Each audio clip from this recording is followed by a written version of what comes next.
This video explains why residents are at risk of falling and the importance of resident-by-resident assessment, individualized interventions to reduce the risk of falling, and prompt investigation and follow-up after a fall. This program was developed by CareSource in cooperation with Guide One Insurance as part of Guide One's Senior Living Community Video Library. Produced in association with Terra Nova Films, the National Resource Center on Aging and Injury, SeniorClicks.com, and other leading long-term care and assisted living associations and foundations. At first you think, oh no, I'm not going to fall, I'll catch myself, and then you don't, and then you're surprised, and then you're hurting, you don't care about anything else.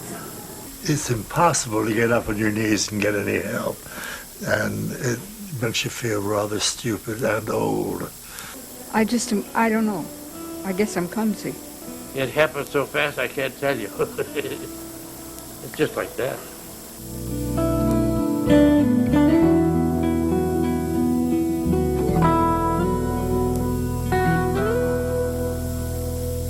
Let's do the twist. Come on.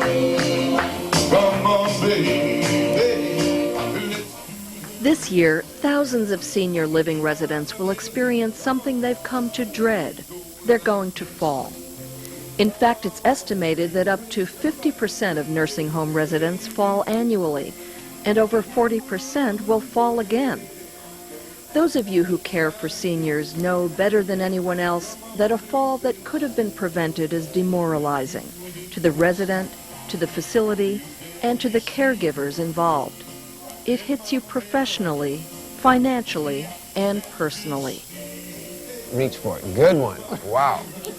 That's why senior living providers are waging an all-out war on falls. They're putting in place aggressive, well-documented fall prevention programs. And when they do, we can rest easier, I think.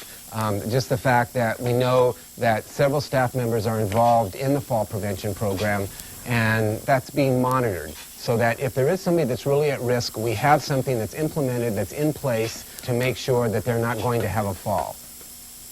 Whoa.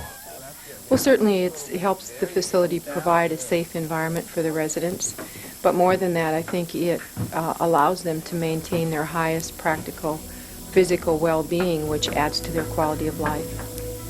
This tape is really about your fall prevention program. Do you have one? How aggressive is it?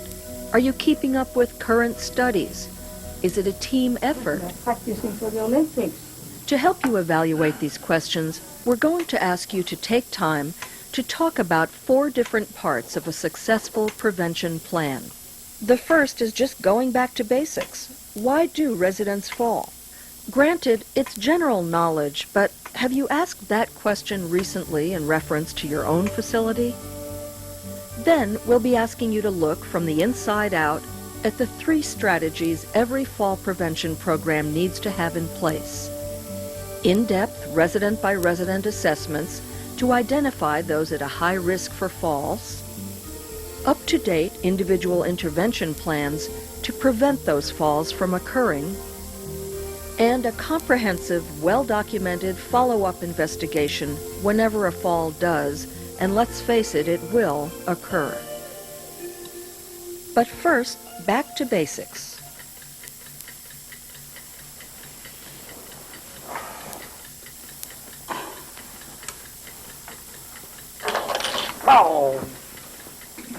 It's not unusual for falls to be blamed on confusion, but it's good to remember just what an aging body has to cope with.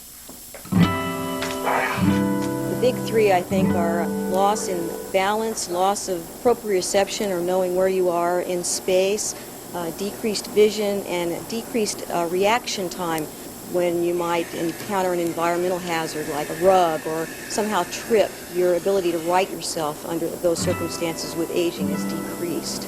And add to all that a new environment. The lighting could be different. The carpeting, changing from carpeting to tile. The threshold might be different. Extension cords could be laying around. There's new distractions that they're not used to. The layout of the room itself, with new different furniture. Not to mention that every resident has a unique set of abilities. Physical abilities, somebody maybe that has Parkinson's disease, for example, has a shuffling sort of gait. Another person may have a new physical ailment, such as a UTI, that maybe creates some confusion. Another person may be on a blood pressure medication, for example, and that may lower their blood pressure, particularly at times when they're getting in or out of bed or changing position. All I know is that I needed to go to the bathroom, and the next thing I knew, I found myself on the floor.